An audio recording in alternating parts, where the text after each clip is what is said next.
जब भी कुछ गलत होता है तो सवाल उठते हैं हम, लेकिन ये सवाल बेमानी है। हम यहाँ कैसे आए? ट्रेन में बैठे हुए एक बुजुर्ग व्यक्ति को उसके धर्म को देखकर पीटा जाता है। कौन है ये मनबड़ लफंगे जिनको लगता है वो कुछ भी कर रहे हैं लेकिन वो बचकर निकल जाएंगे? किसने इनको ठेकेदार बनाया? इनको हिम्मत बीजेपी की नफरत की राजनीति से मिलती है। इनकी हिम्मत है जिस पुलिस को देख के दुर्दांत अपराधियों की घिग्गी बन जाती है। इन उपद्रवियों की हिम्मत है कि उन पर पत्थरबाजी करे, उनको धमकाए, उनको गरियाए। जब भी कुछ गलत होता है तो सवाल उठते हैं, हम क्या बन गए हैं, हम कहां आ गए हैं? लेकिन ये सवाल बेमानी है।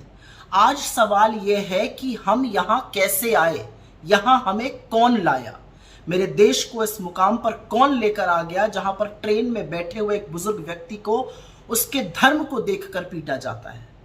किसने भड़काई वो नफरत की सिर्फ शक के आधार पर एक आदमी को पीट पीट कर मौत के घाट उतार दिया जाता है। और ये इक्के दुक्के मामले नहीं है, ये धर्म और जाति के नाम पर नफरत के बोए हुए वो बीज हैं जो खूब खाद पानी डालकर सींचे गए हैं और आज पनप रहे हैं। कौन है ये मनबड़ लफंगे जिनको लगता है वो कुछ भी कर रहे हैं लेकिन वो बचकर निकल जाएंगे?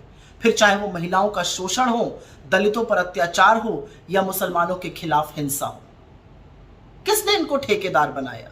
ये क्यों ठेकेदार बने फिरते हैं, कभी धर्म के, कभी समाज के, कभी कानून के, जैसे इनको कोई डर ही नहीं है। असलियत यह है कि इन उपद्रवियों को हिम्मत राजनीतिक संरक्षण से मिलती है, इनको हिम्मत नफरत की राजनीति से मिलती है, इनको हिम्मत बीजेपी की नफरत की राजनीति से मिलती है। इनको हिम्मत मिलती है जब सत्ताधीश लोग इन्हीं की भाषा में बात करते हैं और इनका संरक्षण करते हैं। और एक बहुत बड़े हद तक इसका जिम्मेदार इस देश का मीडिया भी है, जो हर हैवानियत, हर दरिंदगी में धर्म ढूंढने लगता है, जो चुनावी मंच से मुसलमानों को के खिलाफ भड़काने के लिए मंगलसूत्र और मुजरा जैसे शब्द बोलने के लिए नरेंद्र मोदी को आईना नहीं दिखाता है। वरना इनकी हिम्मत है जिस पुलिस को देख के दुर्दांत अपराधियों की घिग्गी बन जाती है। इन उपद्रवियों की हिम्मत है कि उन पर पत्थरबाजी करे, उनको धमकाए, उनको गरियाए, क्योंकि इनको ना कानून की चिंता है, ना प्रशासन की चिंता है। इनको पता है कि ये बचकर निकल जाएंगे।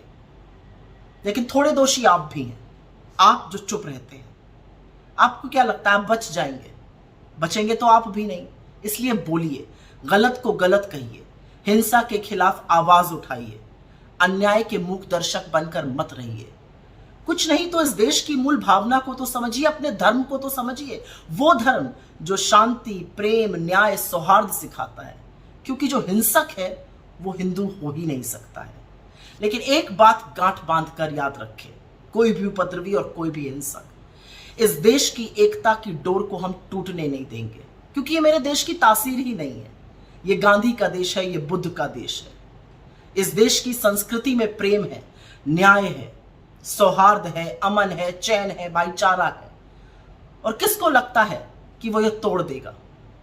ये देश बीजेपी की नफरत की राह पर नहीं, कांग्रेस की मोहब्बत की राह पर चलेगा। और मुझे पूरा विश्वास है कि ये जो सियाह रात है ये भी टल जाएगी और रोशनी में नहाया हुआ जो सूरज निकलेगा वो अमन, चैन और मोहब्बत का होगा। हर बार इस देश में नफरत हारेगी और मोहब्बत जीतेगी। बस ये याद रखिएगा। जय हिंद।